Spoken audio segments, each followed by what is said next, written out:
Have you ever stared into the eyes of death and felt it stare back? Not with anger, but with a quiet promise? That's where my story begins. Not in some grand cathedral, but in the sterile hell of room 407, Mercy General Hospital. November 2018. My name is Elena, and this is the night my world shattered, and God started putting it back together. One impossible miracle at a time. It was a Tuesday. Rain hammered the windows like accusations from heaven. My son, Tommy, oh God, my Tommy, he was only 12. Cancer. The word alone still claws at my throat.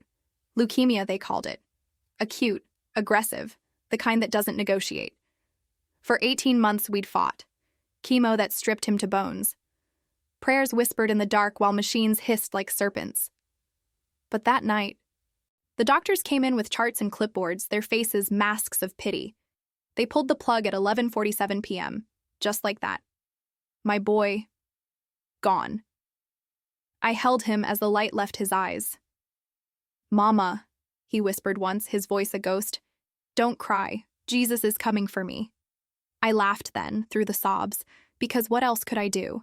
But as they wheeled him away, covered in that white sheet, I broke.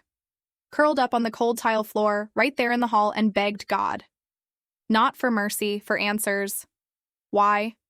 Why take my light? My everything? The next morning, I couldn't leave. The nurses tried to coax me out, kind women with tired smiles, but I planted myself in that chair. Refused food, water, anything. Tommy's scent still lingered on the sheets, faint like summer grass. And that's when it happened. The impossible. I must have dozed off. Grief does that, pulls you under like a riptide.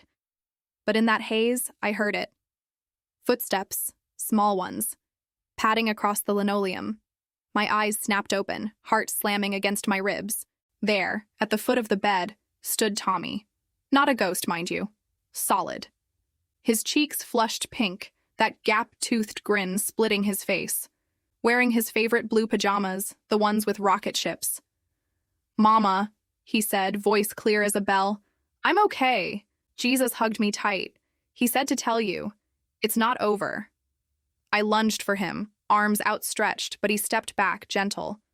"Not yet, Mama, but soon. Real soon." His eyes, oh, they weren't his alone. They shone with something ancient, something holy, like looking into the face of grace itself. He reached out, touched my cheek, warm, real, and whispered, "You'll see me again on your birthday, Mama, March 15th. That's when Jesus calls you home. But until then, live for me. Tell everyone, miracles aren't stories. They're promises." He vanished, just gone. I screamed for the nurses. They came running, found me babbling about my dead son, sedatives, psych eval. They thought I'd lost my mind to sorrow. But in my pocket, don't ask me how, a crumpled note from Tommy's last art class. "Jesus saves." And that feather? Pure white, no bird in sight. I clutched it like a lifeline. That vision? It wasn't the end. It was the spark. I left the hospital that day, not broken, but burning. Tommy's words echoed, "Live. Tell everyone." So I did. Started a prayer chain right there in the ward. Room 407 became holy ground. And God. He moved. First, Mrs. Alvarez in 412. Pancreatic cancer, stage 4, desanguinata, written off. I shared Tommy's story over lukewarm coffee. She laughed at first, bitter, broken. But that night, her fever broke. Scans the next week, tumors shrinking, doctors scratching heads. "Remission," they muttered. But we knew. Jesus. Then little Sophia, 5 years old, bald from chemo, fighting lymphoma like a warrior princess. Her mama and I prayed through the night, hands clasped over that tiny bed. At dawn, her vitals spiked. Color returned to her cheeks. The oncologist. He wept. "I've never seen anything like this." And me? Oh, I was next. Months later, my own diagnosis, breast cancer. Irony, right? The survivor, struck down. But Tommy's promise? It anchored me. Chemo hit like a freight train, but every session I'd whisper his words. March 15th. Not today. Not yet. Scans came back clean. Miraculous. The power of Jesus Christ. It doesn't just heal bodies, it mends souls, turns ashes to altars. 2 years passed. Testimonies poured in. From Mercy General to miracles worldwide. People writing, calling, strangers becoming family in faith. But here's the divine twist, the part that still gives me goose flesh. March 15th came. My birthday. Not mine to die, no. That was the day Tommy returned. Not in a vision this time, in the flesh. A boy, orphaned by the same cancer that took my son. Same age Tommy would be now.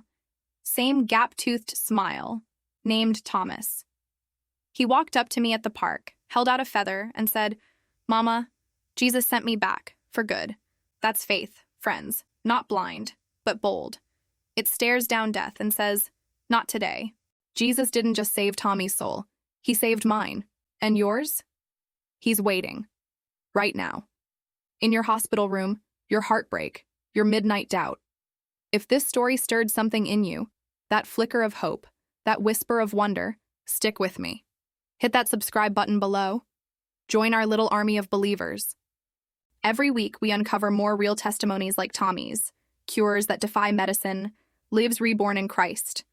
You won't want to miss the next one. It's your miracle waiting to unfold. And if you can spare a moment, a heart. We're a small team, fueled by faith and a whole lot of coffee. Your support keeps these stories flowing, lights in the darkest nights. If God lays it on your heart, even $1 via PayPal helps. Link in the description. It's not about the amount, it's about the seed. Planting hope, one click at a time. Thank you.